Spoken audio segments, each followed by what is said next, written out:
Halo teman-teman, di video kali ini kita akan belajar tentang pembuatan controller di Laravel serta bagaimana data dapat diproses dan ditampilkan ke view. Untuk yang pertama, kita akan membahas tentang basic controller. Di sini kita akan membuat basic controller dengan 3 fungsi yang berbeda. Untuk fungsi yang pertama, kita akan membuat fungsi yang menampilkan informasi PHP yang digunakan. Untuk membuat controller baru, pastikan teman-teman membuatnya di terminal. Di sini kita membuat fungsinya dengan nama PHP info parameter 1 dan kita akan menyambungkannya dengan root, yaitu di sini nama PHP yang kita buat tadi, dan pastikan kelas controllernya itu sudah diimport dengan klik kanan bagian kelas controller dan pencet import kelas. Setelah itu, kita dapat melihat hasil PHP versinya.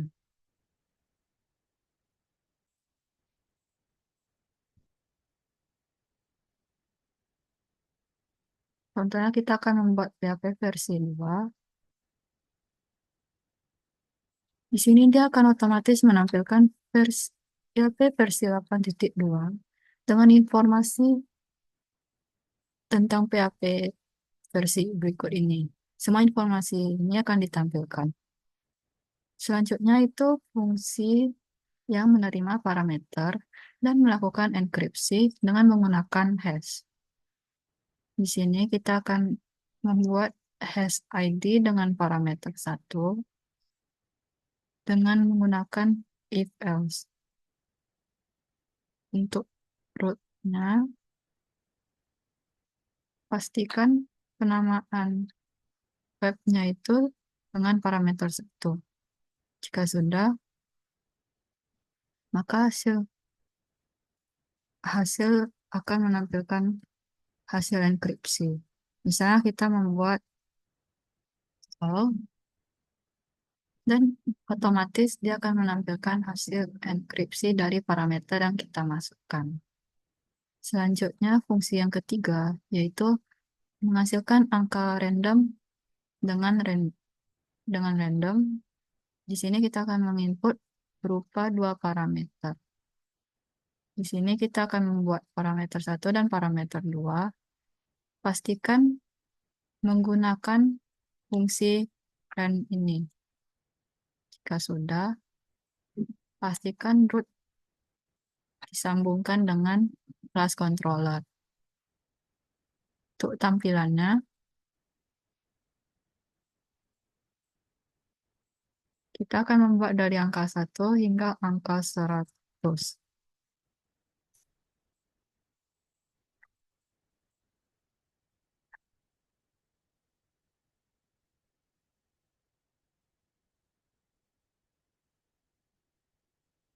Nah, di sini dia akan menampilkan angka acaknya yaitu 89. Jika kita refresh, dia akan menampilkan angka yang lainnya.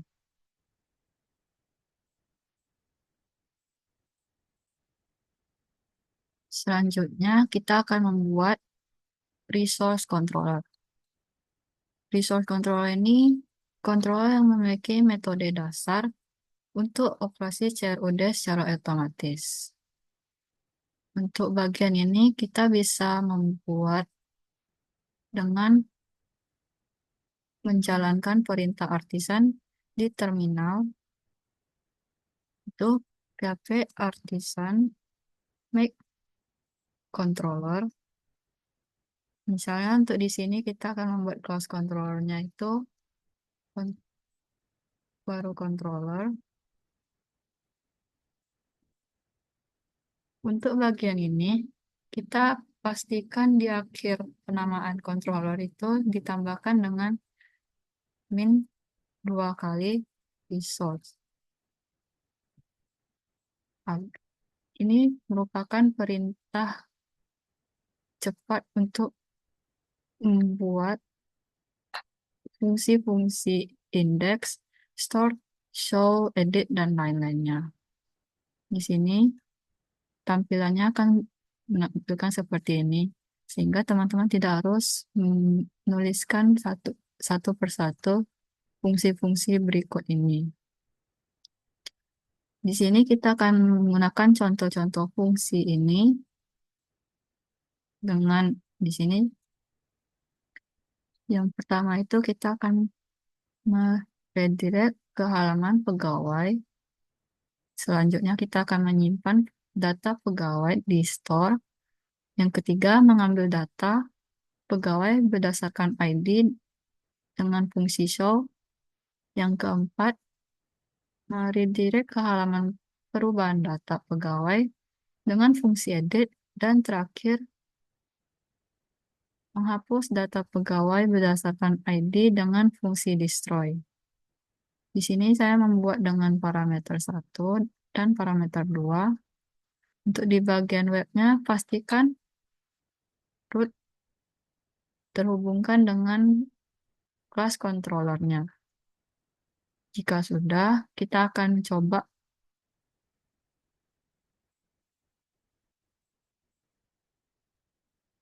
yang pertama.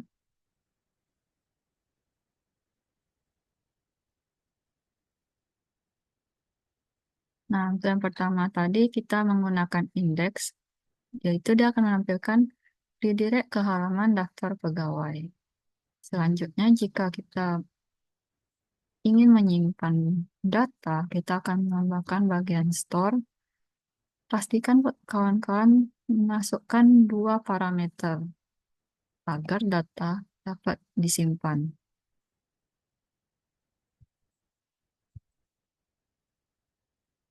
Nah, di sini dia langsung menampilkan data yang akan disimpan sesuai dengan yang teman-teman inginkan. Yang ketiga, kita akan menggunakan fungsi show, itu mengambil data pegawai.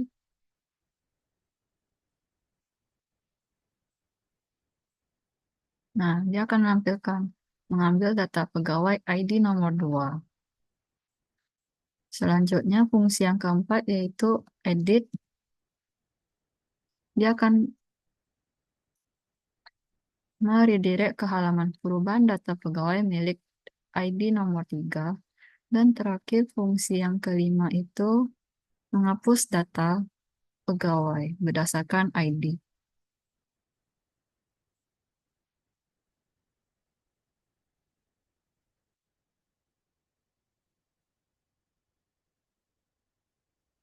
Nah, dia akan menampilkan hapus data pegawai yang memiliki ID nomor 3. Selanjutnya, kita akan bahas tentang passing data ke view. Untuk di sini, kita akan membuat root baru, yaitu home controller, dengan fungsi indeksnya. Pada home controller ini, kita akan menyiapkan data dalam bentuk array yang dikirim ke view, seperti berikut ini. Data ini kemudian akan ditampilkan di file blade atau di sini penamaannya itu homeblade.php. Jadi semua data yang kita persiapkan akan mudah diakses dengan melalui sintaks blade. Yang keempat yaitu Laravel, pengenalan blade directive. Laravel blade ini mempermudah penulisan kode dengan fitur yang disebut blade directive.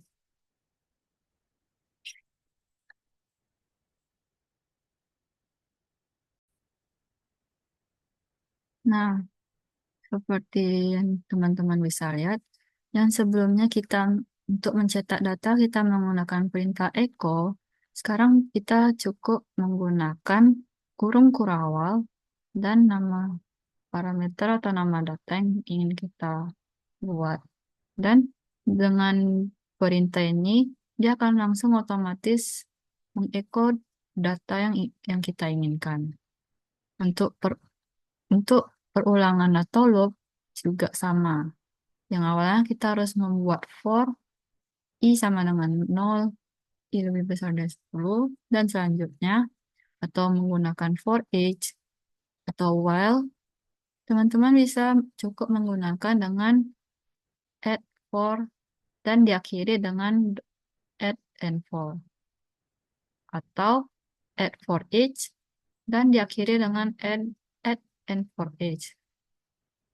Begitu juga dengan while.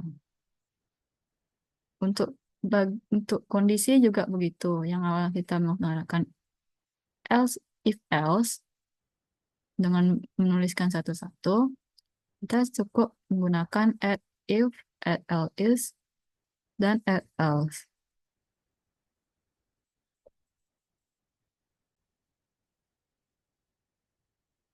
Nah, yang terakhir itu kita akan membuat file view dengan nama home.bat.php di dalam folder resource views.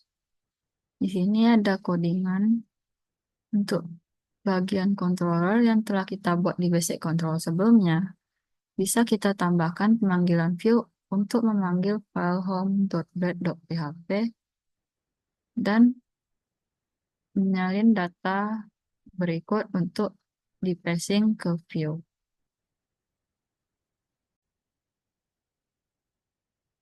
Nah, seperti pembahasan sebelumnya, kita mengubah fungsi index di home controller menjadi memasukkan data yang kita inginkan tadi. Setelah memasukkan data, kita dapat membuat file baru di bagian resource views dengan nama home.bat.php. Nah, di sini dengan kontrol yang sudah dibuat tadi, kita bisa menyambungkan file home.bat.php dan data enkripsi dan informasi lainnya akan dikirimkan ke views dan ditampilkan di halaman HTML kita.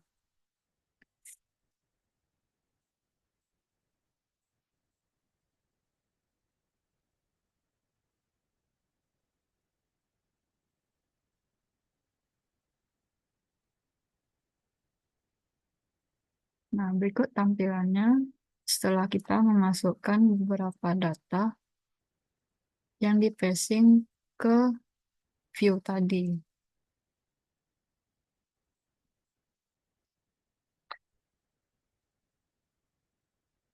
Jadi, kita dapat mengetahui controller bisa mengolah data dan mengirimkannya ke view menggunakan Blend. Teman-teman bisa menerapkan beberapa cara-cara ini untuk berbagai kasus lainnya dengan pengembangan aplikasi Laravel. Untuk video kali ini sampai segini aja. Sampai jumpa di video selanjutnya.